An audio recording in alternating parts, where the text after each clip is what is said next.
Mary, it's good to see you and looking lovely there. Thank you. And I want to hear your story of how you came to know the Lord. Okay. Well, I thought about it and I'm going to start quite early on, really, because it was when I was about 5 or 6. Well, even younger than that, my mother and father sent me to Sunday school. Weren't Christians themselves, not until after I was a Christian, funnily enough. My mother became saved after I was. But she had some knowledge, quite a lot of knowledge, because she was a teacher, so quite a lot of knowledge of the Bible. So I think, to give them some peace and quiet on a Sunday morning, maybe they sent me to Sunday school. So I used to go off with in those days, in the 50s, we used to wear white gloves and a hat and sort of go to Sunday school. And I'll never forget them. Brown Owl and Tawny Owl used to teach us, and that was sort of part of the Brownie lot and the guides. And I'm sure they prayed for me, because when I was about 5 or 6, it suddenly dawned on me. I was out in the front garden by the dustbins, and it suddenly dawned on me, what was I before I was here? And then I found just recently a verse in Ecclesiastes 3:11, and it says about God creates everything beautifully in its time, and He has placed eternity in the hearts of men. And I thought, this is what He did. He made me realise that there's something else. I was always looking for an adventure because I was an only child. So I was always looking for something more interesting in life than just what you could see with your senses. So I always was looking for that bit of adventure. And it suddenly dawned on me that there's something more. And I said to my mother, what was I before I was born? And she looked at me horrified. She was very straight-laced. But nothing, you're just born. And I thought, no, I must have been something. Was I a tomato? Was I a dustbin? Was I, what was I? I knew there was something else. Mm. Anyway, then I grew up, became a teenager, became a rebellious teenager, and all that sort of thing went by the board, except at Sunday school. Back then, I found a book I'd written when I was about 6, and it's got a picture of the Bible, and it says Satan is horrible at the bottom. So even at 5, I was taught those things, and it must have stuck. So, and I've got a page that says Jesus saves and stuff. So I was really spiritual when I was 5 or 6. But then that sort of goes, as you grow on in life, you lose all that and you just start surviving, really. And I was quite a rebellious teenager, being an only child and with a mother that taught and had high expectations of me. So I suppose I was rebelling against that, really. And I was looking for this adventure that I had in my heart. I had in my heart that there was some adventure out there somewhere. So I did all the teenage years. And then I got married, had my kids. And it began to dawn on me, because we had terrific problems. I won't go into that now, but we had problems. And I thought, there's got to be something more to life than this. There's got to be something more to life. And my cousin at the time, who was a Christian anyway, must have been, again, praying for me. And she was really supportive. And I used to go around there a lot when we had no money at all. And I'd go around and, my husband, Tony, wasn't anywhere near. She'd have us to stay overnight and feed us, because we were out without food for days sometimes. And they were very supportive. And she sort of told me about Jesus. And I remember getting really furious that she told me that Jesus said He was the only way to God. I am the way, the truth, and the life. Nobody comes to the Father but by me. And I had all this rebellion coming out in me then. And I thought, well, what about the other religions? What about them? They try really hard. What about Islam? What about Hinduism? What about Buddhism? What about all of that? Because I was an intelligent girl and I was looking into all of that. I was into the vaguely into tarot cards and things like that. That didn't last long, but I was interested in, there was something else to life.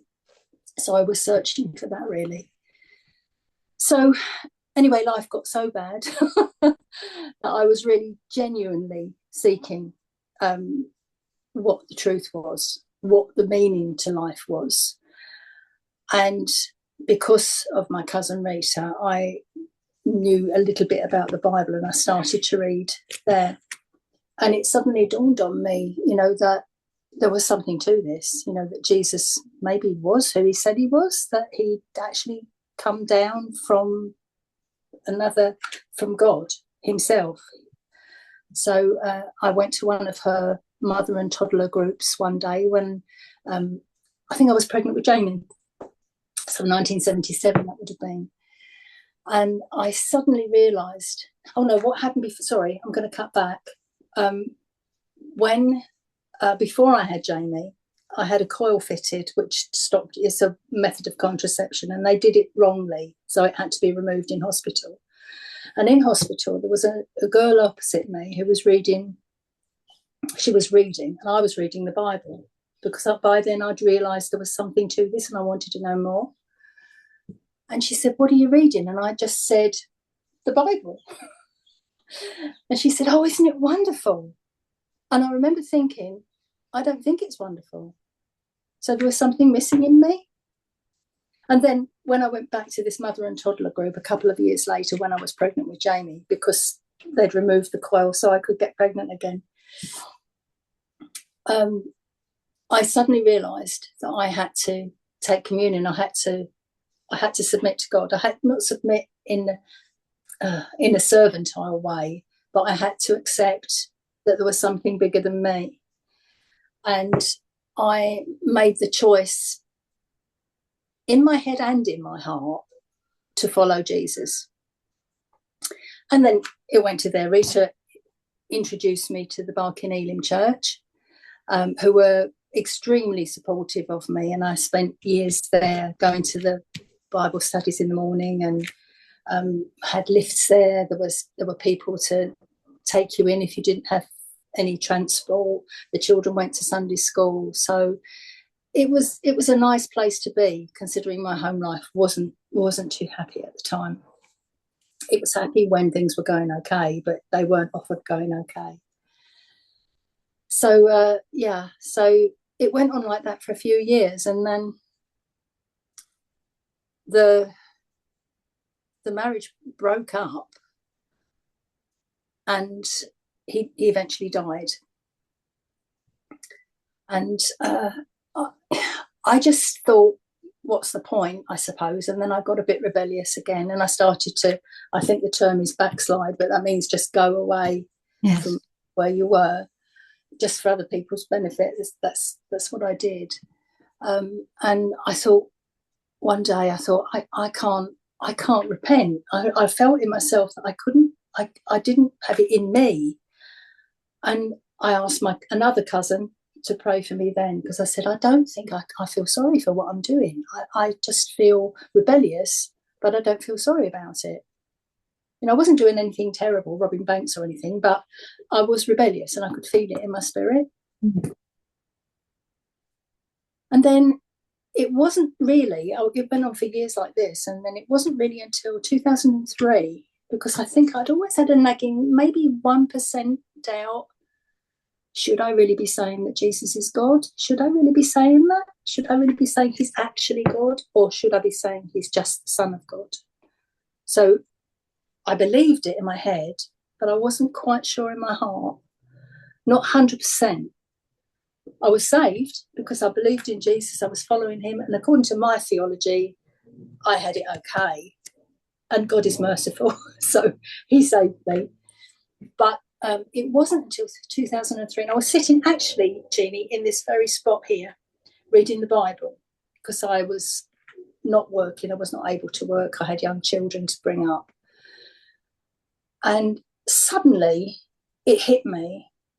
And I can't tell you how powerfully, but it hit me that Jesus is who he says he is. And it hit me so hard. My life changed completely from that day.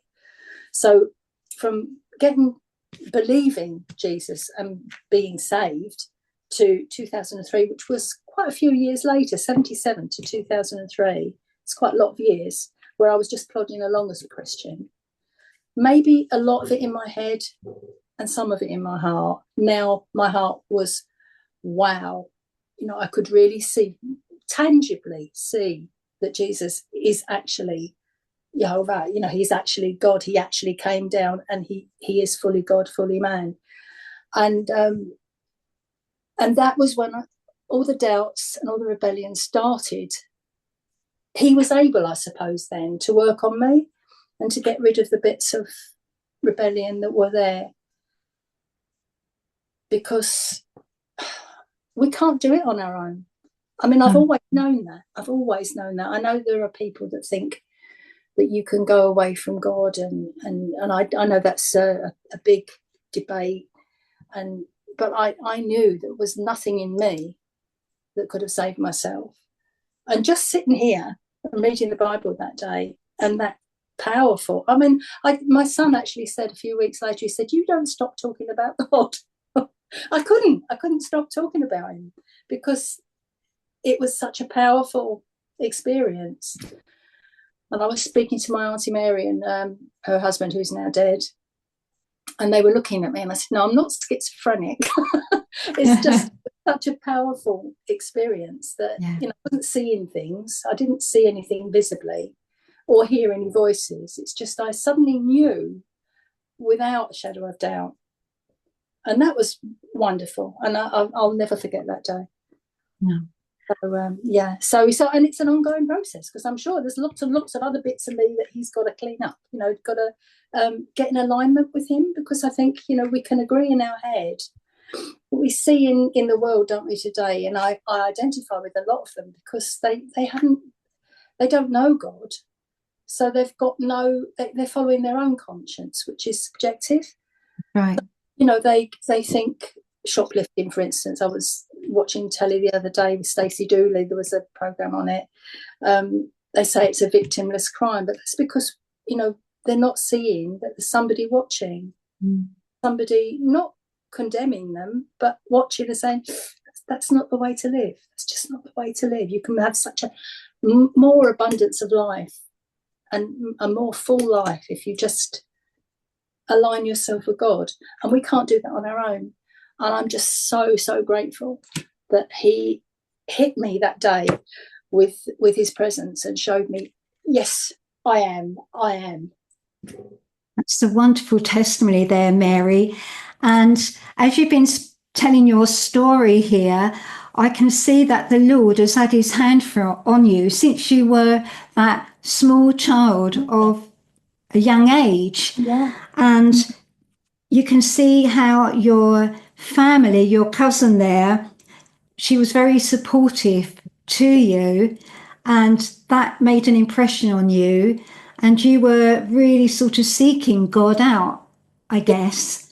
And the Bible says, if you seek me, you will find me. Yes. Now, you talked about your marriage breakup with Tony. Yeah. Now, how did things go after that for you?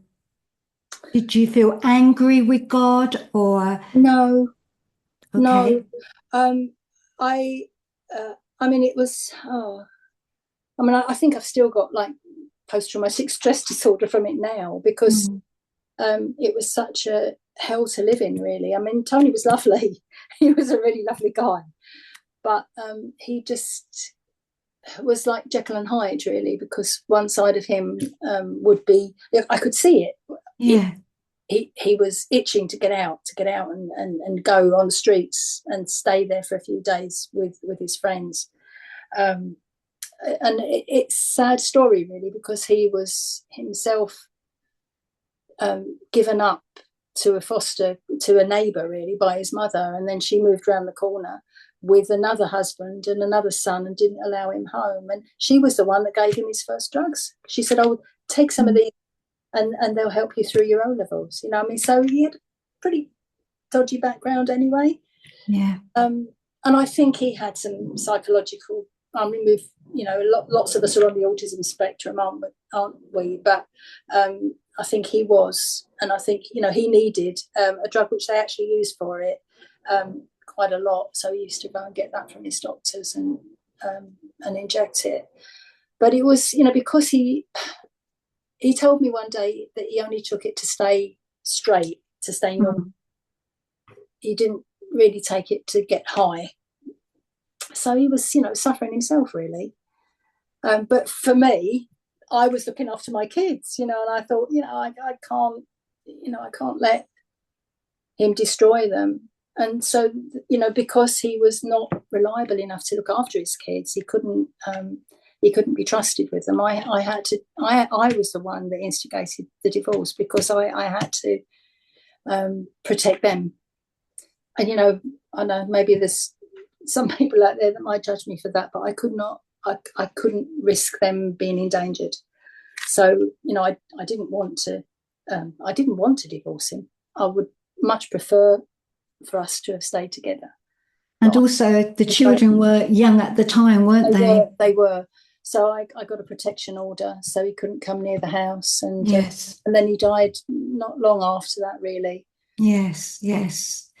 That must have been very difficult for you. And it seems so that God became very real to you as time went on. You had a good church there, and you mentioned about sometimes being unsure of your faith. What would you say to people who are wobbly or wavering in their faith, Mary, to encourage them? I think just don't pretend, be yourself, and keep asking questions, keep reading the Bible, because it was honestly from reading the Bible that it hit me. I don't know how, because I don't remember what I was reading at the time, but it just suddenly hit me. God was speaking through that word. And we are none of us have 100% of our theology right. None of us, so we've probably all got little doubts here and there of something or other, not necessarily of who Jesus was like I did, but I don't know, maybe, if things go wrong, you maybe think you might doubt God or something. But that's just us. I mean, we're the ones that he saved, and he knows nothing surprises him. And as you said, Mary, Jesus is the one that saves. We cannot save ourselves. Absolutely not, yeah. Mary, it must have been very difficult for you once your husband Tony had passed away. How did you cope with that? How did the Lord help you? Well, I think, it was the children really that were the main issue. I mean, obviously, it upset me that he died, even though he was causing me so many problems. It really affected me. But I remember that I always told the kids that God was their father, because when their dad let them down, I'd say, well, you've got God as your father as well. And I remember at the funeral, they all had their little black ties and shirts on, and they'd actually worn the same things to their grandfathers the year before. So it was quite, horrendous as it was. But my John turned around and he said, I've only got one dad now, Mum, meaning God. So, yeah. So, and he has been a really good father to them, because whereas I lost it sometimes because I was so anxious or whatever and couldn't cope with things, and I couldn't give them ice cream when they wanted, and so many things I wanted to do for them and I couldn't, and I was stressed out half the time, so I lost my temper and all of that. But he's really, each one of them, although Jamie died young, even there, he's looked after all of them with their jobs, with the people they actually married. He's been a good father. And I don't know how you can explain that to somebody who, like people out there, they think you've got an invisible friend when you talk about God, but he's not invisible. He really isn't invisible. You can see it in the things that happen. My kids were put in the right place at the right time. I was put in the right place at the right time, so I had a career.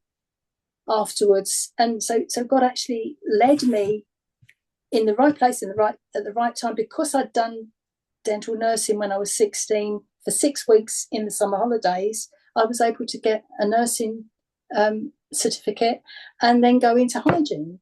And my kids were led into jobs. Ben was led into engineering, John into IT, and Jamie into communications.